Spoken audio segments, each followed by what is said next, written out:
안녕하세요. 춘천한무안교회 문미향입니다. 저는 오랫동안 교회를 다녔지만 하나님의 말씀보다 제 기준대로 살았습니다. 남을 존중하고 살면 제 삶 또한 존중을 받을 것이라는 생각과 시간을 허비하지 않고 열심히 살면 후회가 없겠지라는 마음으로 저를 위해 살았어요. 이런 제가 부활하신 예수님을 만나 복음을 전하는 사명자의 삶을 살게 된 하나님의 은혜를 나누고자 합니다. 저는 어렸을 때 코가 막혀 숨을 제대로 쉬지 못했고 코피도 자주 났어요.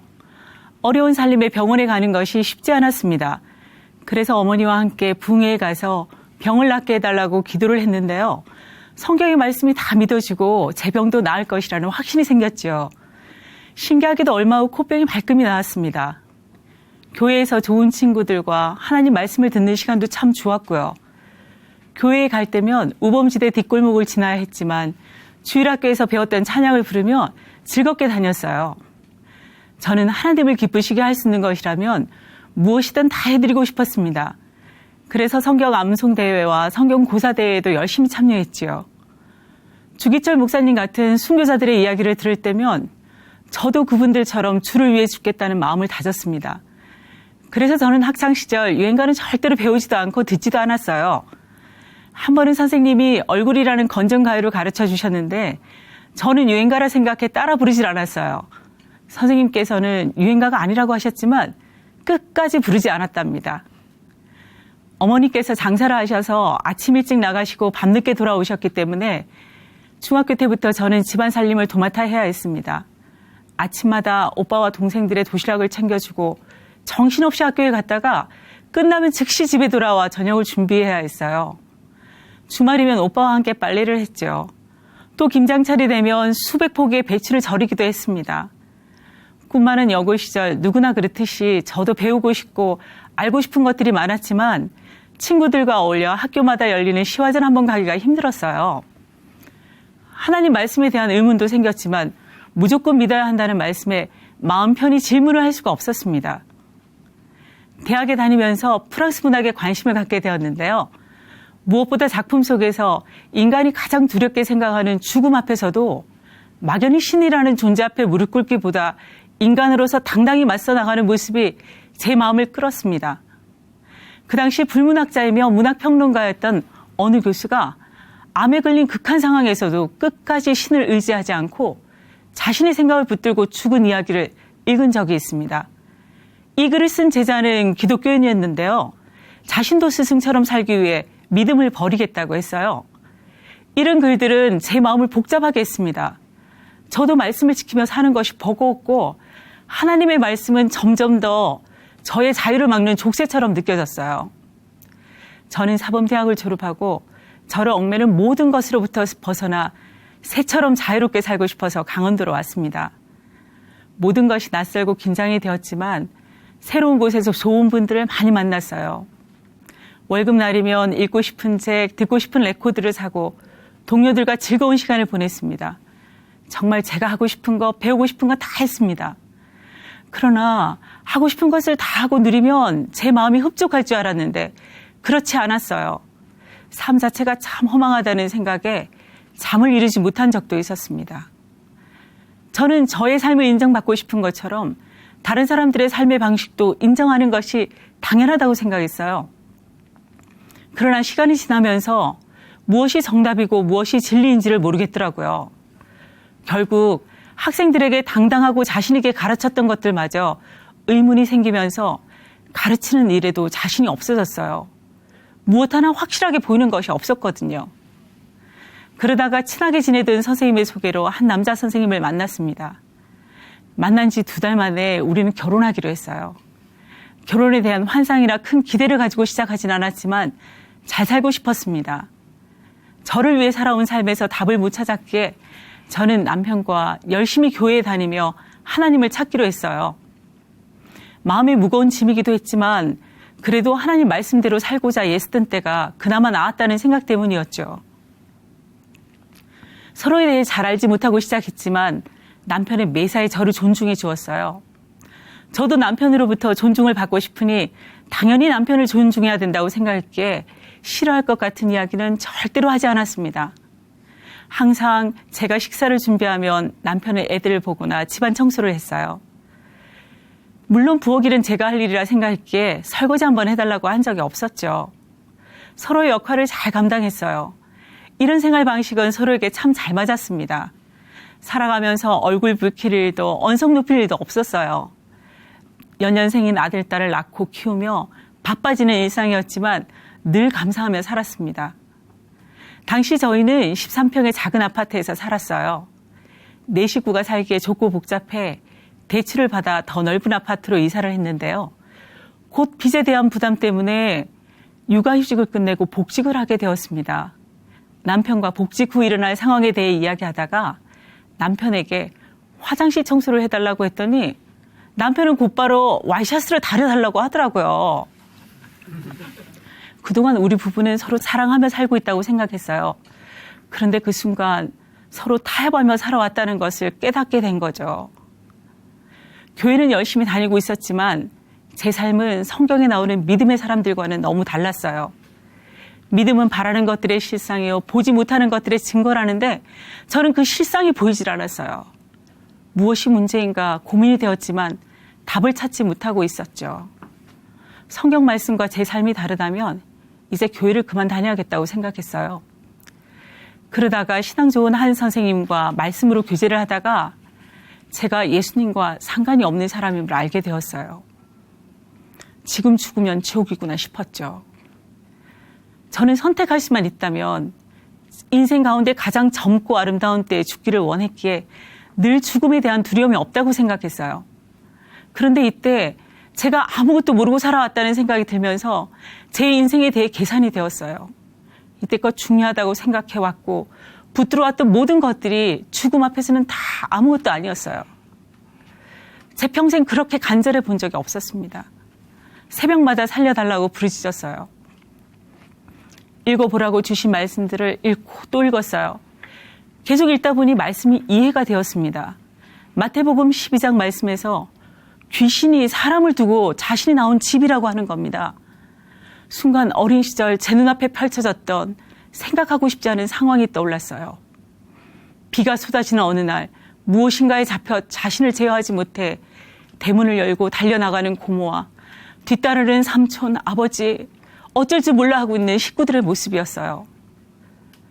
그날 이후 고모는 실종되었습니다. 순간 누구에게도 말하고 싶지 않았던 고모와 제가 하나님의 눈에는 똑같다는 생각이 들었어요. 저 역시 죽기를 무서워함으로 일생에 베어 종노릇하며 살고 있다는 것을 알게 된 거죠. 대학 시절부터 저는 어떤 대가를 치르더라도 제 인생의 주인으로 사는 것이 가장 중요하다고 생각하며 살아왔는데 저의 생각과 영적인 현실은 너무나 달랐어요. 교제해 주시는 선생님이 제자들을 보면 예수님의 부활을 믿을 수 있다고 하시는데 저는 속으로 제자들을 어떻게 믿어? 한통 속인데 하며 계속 의심을 했어요. 그러다가 문득 예수님을 가장 잘 아는 사람들이 제자들일 텐데 십자가 앞에서 죽음이 무서워 도망간 제자들이 예수님의 부활을 전하는 것에 자신들의 생명을 내놓은 것을 보니 부활이 사실이라는 확신이 들었어요. 또 아그리빠 왕 앞에서 바울이 예수님의 부활은 한평 구석에서 일어난 일이 아니며 왕도 모든 것을 다 알고 있지 않느냐고 말하는 장면을 보면서 제가 하늘에 떠 있는 태양을 제 손으로 가리고 태양이 없다고 말하고 있다는 생각이 들더라고요. 믿지 않을 수가 없었습니다. 부활을 통해 보니 모든 성경 말씀에 아멘이 되었어요. 저는 남에게 피해 주지 않고 나름 최선을 다해 살아왔는데 왜 내 죄 때문에 예수님께서 그렇게 처참하게 죽으시는지 이해가 되질 않았어요. 그런데 하나님 관점에서 본 죄는 제가 생각한 죄와 차원이 달랐습니다. 저는 선악과를 따먹은 것과 같은 행위에만 초점을 두고 죄를 생각했는데 하나님은 하나님과 같이 되기 원했던 중심을 말씀하신 것을 알게 되었어요. 제가 주인이 되어 산 죄가 하나님이 이 땅에 오셔서 죽으실 만큼 무서운 죄임을 난생 처음으로 알게 되었습니다.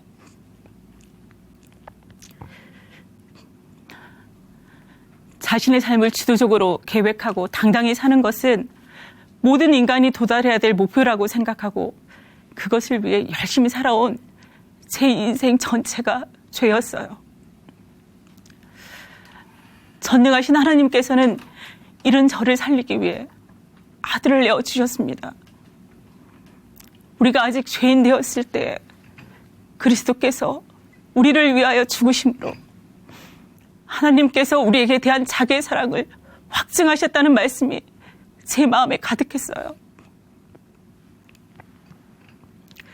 죽을 죄인인 저를 찾아 역사 속에 오신 전능자, 십자가에서 죽으시고 부활하셔서 지금도 살아계신 예수님을 나의 주와 하나님으로 영접했어요. 뱁새가 황새를 따라가려다가 가랑이가 찢어지는 것 같은 저의 신앙생활은 끝이 났어요. 어느 날 목사님께서 죄를 짓는 우리 옛사람을 하나님께서 예수님과 함께 십자가에서 죽이시고 예수님과 함께 새로운 피조물로 부활시키셨다고 하시는데 너무 기뻤어요. 모든 문제를 다 해결해 놓으셨더라고요. 예수님과 교회 공동체 그리고 저는 이미 하나인 완전한 새 창조물이었어요. 죽음을 이긴 부활의 삶을 누리는 자로 다시 태어났어요. 저를 변화시킨 이 기쁜 소식을 전하지 않을 수가 없었습니다. 성경책을 학교 책꽂이에 꽂아두지 못하고 책상 서랍 안에 넣어두던 제가 학교, 가게 가는 곳마다 부활하신 예수님을 전했어요. 어느 날 퇴근 무렵 어린이집에서 전화가 왔어요. 저희 애가 어린이집 마당에 앉아 놀고 있다가 한 선생님이 후진하던 승용차 밑에 들어왔다는 겁니다. 아이가 실려간 병원을 향해 가는데 우리 아이의 주인이 예수님이심이 참 감사했어요. 살고 죽는 것이 죽게 달려있으니 아무 염려가 되질 않았어요. 의사 선생님은 검사 결과 별 이상은 없으나 밤을 지내봐야 아이의 상황을 정확히 판단해 볼 수 있다고 하셨어요. 모래 자국이 새겨진 얼굴에 놀라 울고 있었지만 아이는 괜찮아 보였어요. 어쩔지 몰라 하시는 선생님에게 괜찮다고 위로하며 하나님께서 모든 상황 가운데 함께해 주셨음에 감사했죠. 선생님들께서는 이때껏 어린이집에서 일어난 사고 중에 가장 큰 사고였는데 이런 상황 속에서도 하나님의 기쁨과 평강 가운데 있는 우리 부부를 통해 복음의 능력을 보았다고 하셨어요. 어느 해 겨울 교사 연수에서 영어 토론 수업에 참여하게 되었는데요. 한 선생님이 모든 종교는 하나님 혹은 신이라는 정상에 도달하기 위한 길이라고 비유하면서 어떤 이는 석가모니라는 길로 또 어떤 이는 예수 또 다른 이는 모하메드라는 길을 통해 가니 종교끼리 서로 존중하며 상생해야 된다는 겁니다. 그 선생님의 발표 저는 만약 예수님의 부활이 없다면 저 역시 선생님의 의견에 동의하겠지만 예수님께서 부활하신 것이 역사적인 사실이기 때문에 오직 예수님이 하나님께로 갈 수 있는 유일한 길임을 당당히 말했습니다. 하나님의 사랑 없이 인간적으로 잘 맞추고 타협하며 살아온 남편과 저는 예수님을 주인으로 모신 후 예수님을 통해 보여주신 하나님의 사랑 안에서 말씀을 누리게 되었습니다. 어느 날 몽골에서 오신 선교사님이 우리 교회를 방문하셔서 말씀을 전하셨어요. 아내들이여 자기 남편에게 복종하기를 죽게 하듯 하라 하시며 한마음교회 아내들은 남편에게 다 복종하시죠? 하셨어요. 그때 앞에서 예배를 드리고 있던 한 여자아이가 아니요, 우리 집은 아빠가 엄마에게 복종하는데요. 순간 온 교회가 웃음바다가 되었습니다. 예배가 끝난 뒤 한 자매가 언니, 아까 그 애가 언니 딸이었어. 그러더라고요. 집에 돌아오는 길에 남편에게 이야기했더니 남편은 웃으면서 부부가 피차 복종하라고 말씀하셨지 하더라고요. 세월이 갈수록 우리 부부는 더욱 사랑하게 되었습니다. 어쩔 수 없어 가르치는 것을 직업으로 살아온 저는 교사는 하나님께서 주신 천직임을 깨닫게 되었어요. 학생들과 함께하는 시간이 참 행복합니다. 무엇보다 모든 사람이 믿을 만한 증거인 부활이 너무나 확실하고 영혼에 대한 하나님의 사랑과 긍휼이 부어지니 학생들에게 허물과 죄로 죽었던 저를 살리신 예수님을 전합니다. 또한 상황과 능력에 상관없이 전능자의 피해 대가로 얻어진 그들의 생명이 얼마나 소중한지를 알려줍니다. 어느 날 친구들과의 갈등으로 고민에 빠진 한 학생과 상담을 하게 되었는데요. 장래의 심리상담사가 되어 마음이 힘든 사람들을 도와주고 싶은데 자신의 문제조차 해결하지 못하고 있는 자신이 참 한심하다는 거예요. 부활하신 예수님을 전했죠. 부활하신 예수님을 주인으로 모시면 모든 문제를 해결받고 마음이 힘든 사람들을 살릴 수 있는 상담사가 충분히 될 수 있다고 했더니 기쁘게 예수님을 믿겠다고 했어요. 어느 해 스승의 날이었어요. 가르쳤던 학생들로부터 참 귀한 선물을 받았습니다. 선생님처럼 복음을 전하는 교사가 되고 싶다는 고백을 담은 편지였어요.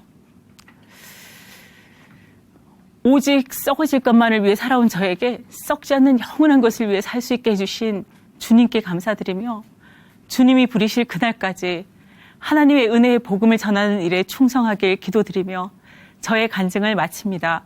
감사합니다.